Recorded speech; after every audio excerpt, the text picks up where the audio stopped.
दोस्तों, घर के मुखिया को इन आदतों से बचना चाहिए, वरना परिवार की उन्नति रुक सकती है।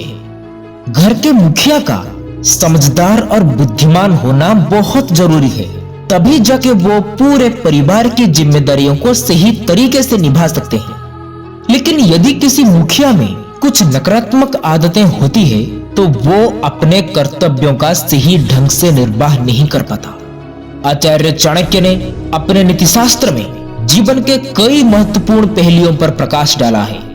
उनकी नीतियां आज भी जीवन में मार्गदर्शन का काम करती है।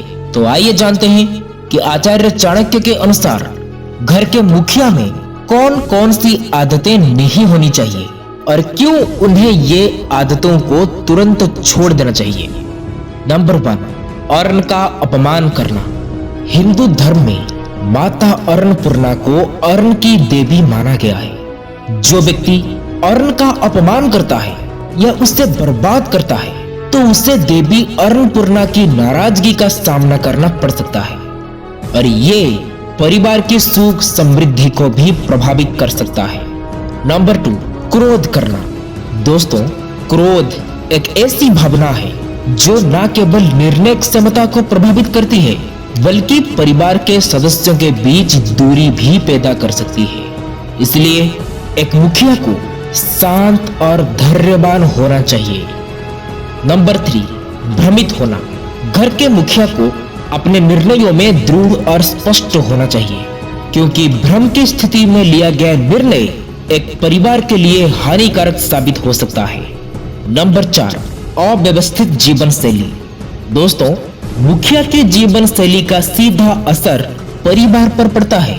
अगर एक मुखिया अनुशासनहीन है, तो परिवार में भी अनुशासन की कमी हो सकती है। नंबर 5, अपमानजनक भाषा का प्रयोग करना। दोस्तों, मुखिया का व्यवहार और भाषा परिवार के अन्य सदस्यों के लिए उदाहरण बनता है।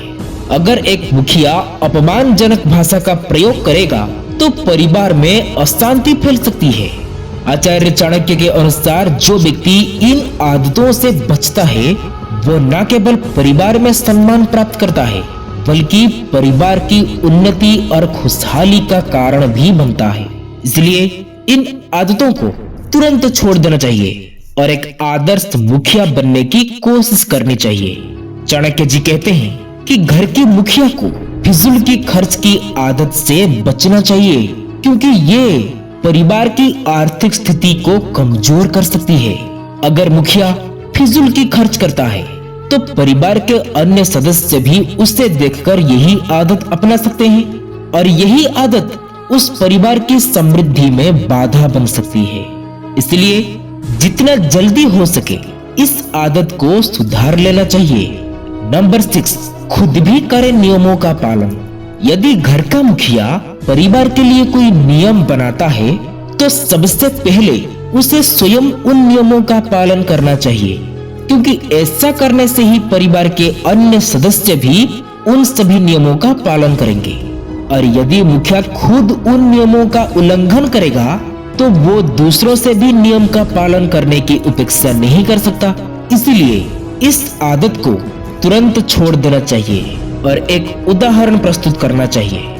नंबर 7, अच्छे संबंध बनाए रखें। आचार्य चाणक्य का कहना है कि जिस घर का मुखिया परिवार के सदस्यों से अच्छे संबंध नहीं रखता या फिर भेदभाव करता है, उस परिवार में उन्नति संभव नहीं है, क्योंकि भेदभाव और रिश्तों में कटुता परिवार में वैर की भावना को जन्म देती है। इसके अलावा कुछ मुखिया अपने से छोटों को कमजोर आंकते हैं, जो अत्यंत अनुचित है। तो दोस्तों, ये सभी आदतें परिवार की तरक्की में बाधा बन सकती है। इसलिए घर के मुखिया को चाहिए कि वो इन सभी आदतों को सुधार करे और परिवार की खुशहाली और उन्नति को सुनिश्चित करे। दोस्तों, आशा करता हूँ कि आपको इस वीडियो से काफी कुछ सीखने को मिला होगा। आप अपना कीमती समय देने के लिए आप सबको बहुत बहुत धन्यवाद। ये वीडियो आप लोगों को अच्छी लगी हो तो वीडियो को शेयर, सब्सक्राइब, लाइक जरूर करें। फिर मिलेंगे कुछ नई सीख के साथ और एक नई वीडियो में। तब तक के लिए आप अपना ख्याल रखें। ओम नारायणाय नमः।